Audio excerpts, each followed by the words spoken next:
A lot of younger generations are more interested to have a heritage piece in their homes.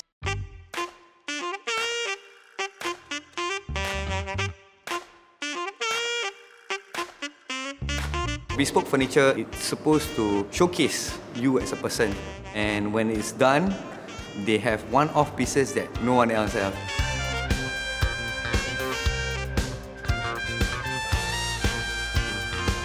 Why do you think it's important to reach out to more people?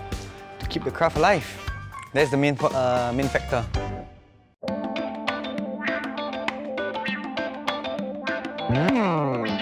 When I approached local craftsmen, they didn't want to teach me. I had to stay there for 7 days and beg him to teach me.